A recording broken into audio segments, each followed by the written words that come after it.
नमस्कार दोस्तों, क्या आपके गुड़हल, गुलाब, चंपा, चमेली पर फूल नहीं आते हैं? क्या कलियां आती हैं तो फूल बनने से पहले गिर जाती हैं? क्या आपके गुड़हल के पौधे का ग्रोथ नहीं होता है या किसी और पौधे का ग्रोथ नहीं होता है? पौधा आपका बुरी कंडीशन में रहता है, पत्तियों को सिकुड़ा देता है, पत्तियां लाइट कलर की हो जाती हैं, पत्तियां जल जाती हैं, पौधे पर भूले भटके फूल आते हैं, कभी-कभी आते हैं। कलियों का काफ़ी साइज़ छोटा होने लगा है, फूलों का साइज़ छोटा होने लगा है। तो इस हालत में आज एक ऐसा खाद लेकर आए हूँ जिसका इस्तेमाल करते हैं तो आपके सभी पौधों की सारी समस्याएँ ठीक हो जाएँगी और आपका पौधा 100% बहुत अच्छे से फ्लावरिंग करेगा। अगर फल वाले में डालेंगे तो फलों की प्राप्ति होगी, फूल वाले में डालेंगे तो फूलों की प्राप्ति होगी दोस्तों, ठीक है? तो इस खाद को डालने से पहले चलिए हम बता दें कि और कौन-सी चीज़ें सहायक होती हैं पौधे की ग्रोथ में। जैसे कि नियमित पानी का डालना, पानी की कमी से भी पौधे की ग्रोथ में बाधा अवरोध होती है जिससे पौधे की पत्तियां पीली होती हैं, कलियां खिलने से पहले गिर जाती हैं। तो इस चीज़ का ध्यान रखिएगा कि पानी की कमी नहीं होनी चाहिए।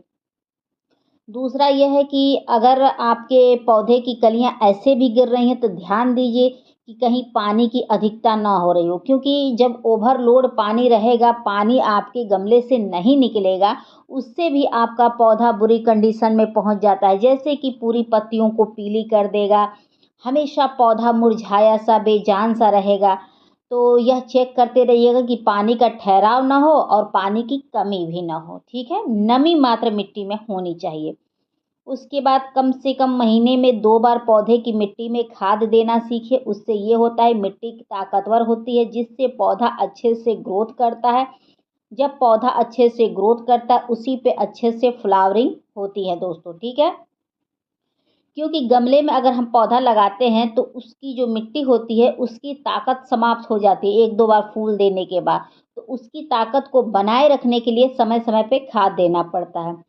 उसके बाद अगर आपके पौधे पर चींटियाँ लग जाए या कोई कीड़े-मकोड़े लग जाएँ तो उसका समय रहते आप उपचार करिए।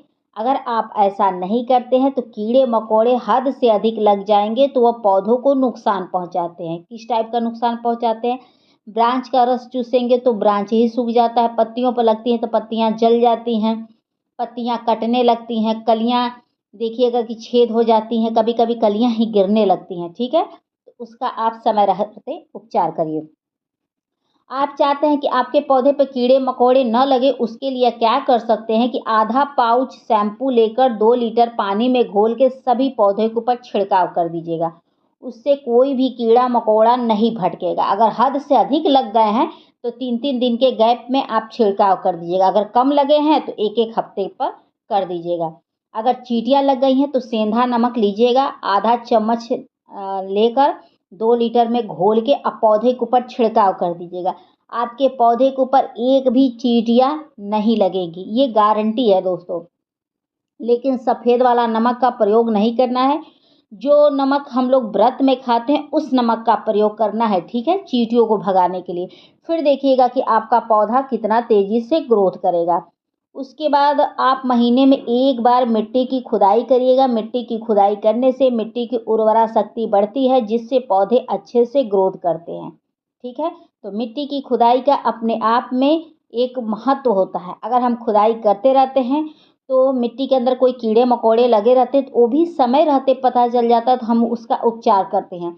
अगर आप ऐसा नहीं करते हैं तो कीड़े-मकोड़े हद से अधिक लग जाते हैं तो जड़ों को खोखला करते हैं जिसकी वजह से हमारे पौधे अचानक से सूख जाते हैं। तो आपके पौधे की मिट्टी में कीड़े न लगे उसके लिए महीने में कम से कम 1 बार नीम खली का प्रयोग ज़रूर करें और फंगिसाइड पाउडर का प्रयोग करें।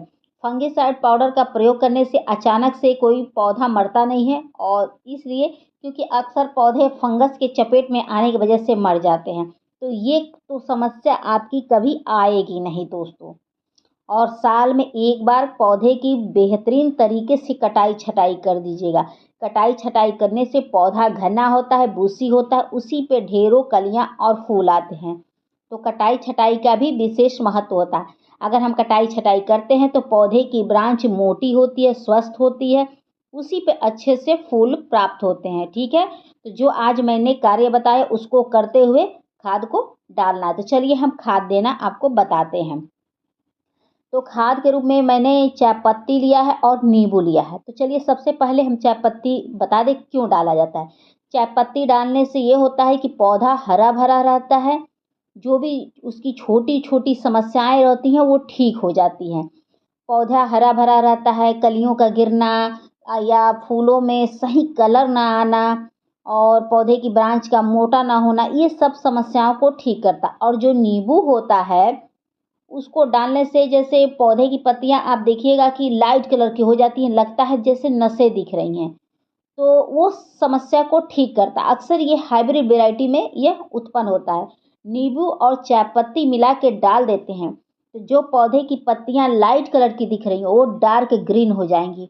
उसके बाद पौधा स्वस्थ हो जाएगा और फूलों से भरने लगेगा, क्योंकि जो नींबू होती है मिट्टी को एसिडिक करती है, जिससे जड़ों का निर्माण बहुत अच्छे से होता है। जब जड़ों का निर्माण होता है तो वही पौधा ग्रोथ करता है।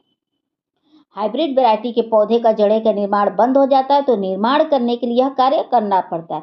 तो प्रयोग कैसे करना है उसके लिए मैंने 2 दिन पहले नींबू के छिलकों और उसमें चाय पत्ती को मैंने अच्छे से भिगो के रख दिया था। उसके बाद उसका अर्क निकल गया है, इसके 4 गुना मैं पानी में मिला के डालूंगी दोस्तों। तो इसके साथ कुछ और भी खाद है जो ले आई हूँ, अभी बने रहिएगा। इसको डाल देते हैं दोस्तों, तो आपका कैसा भी बुरी कंडीशन में पौधा हो, जैसे सिकुड़ रहा पत्तियां, वो भी समस्या ठीक हो जाएगी। पत्तियां एकदम जो लाइट हो जाती हैं और एकदम छोटी हो जाती है, समस्या 100% सही हो जाती है। ठीक है, अगर एक बार में आपको रिजल्ट ना मिले तो 2 बार प्रयोग करिएगा, तीसरी बार में एकदम परफेक्ट रिजल्ट मिलेगा। क्योंकि आप एकदम बुरी कंडीशन में पहुंचा दोगे पौधे को तो कुछ समय भी तो देना पड़ेगा उसको ठीक करने के लिए ना। उसके बाद मैंने ये सरसों की खली लिया है, सरसों की खली का लिक्विड। दोस्तों इसको अगर डाल देते हैं तो मरता हुआ पौधा हरा भरा हो जाता है। इतना फास्ट ये रिजल्ट इसका मिलता है दोस्तों कि क्या ही आपसे बताएं, कि ऐसा ये पत्तियों में चमक लाता है, लगता है जैसे पत्तियां नहा के निकली है। ग्रोथ तो बम्पर होती है, फूलों की तो बौछार होने लगती है। सरसों की खली का अपने आप में विशेष महत्व होता है। अगर इसको नियमित आप महीने में 1 बार डालते हैं अपने पौधे की मिट्टी में, तो ऐसा नहीं है कि वो पौधा फूलों की बारिश ना करे, बम्पर बारिश होगी और पौधा हमेशा स्वस्थ रहेगा, हरा भरा रहेगा, जल्दी किसी बीमारी से ग्रसित नहीं होगा। दोस्तों इसको आप डाल के देखिए और आपको 1 हफ्ते में बहुत अच्छा खासा रिजल्ट देखने को मिल जाएगा दोस्तों। अगर बहुत ज़्यादा बीमार पौधा है तो आपको 15 दिन का समय लगेगा। ठीक है, तो इसको अब चलिए हम डाल के दिखाते हैं कि किन किन पौधों में आप डाल सकते हैं। तो देखिए दोस्तों, इसको आप इंडोर पौधे में डाल सकते हैं, जैसे कि ये जेड प्लांट है, इसमें भी आप डाल सकते हैं। उसके बाद अगर आपने लगाया है, गुलदावरी है, फूल वाले पौधे हैं, उसमें भी आप डाल सकते हैं। अगर इसको नियमित डाल रहे हैं तो समय से पहले आपको फूल प्राप्त होंगे दोस्तों। ठीक है, तो जो भी अगर ऐसे पौधे हैं जो अभी सीजनल नहीं हैं, मतलब इस सीजन के नहीं हैं, वो भी समय से पहले उस पे कलियां बनने लगेंगी। आप लोग देखे हैं ना कि नर्सरी वाले के जो पौधे होते हैं बहुत जल्दी फूल बनने लगते हैं। तो इन्हीं सब खाद का प्रयोग करते हैं, जिससे वो जल्दी से पौधों से फूल प्राप्त कर लेते हैं। ठीक है, आप लोग को भी गुलदावरी से, गुड़हल, गुलाब किसी से फूल प्राप्त करना हो तो एक बार इसको थोड़ा थोड़ा करके देखिए, आपको 100% रिजल्ट मिलेगा।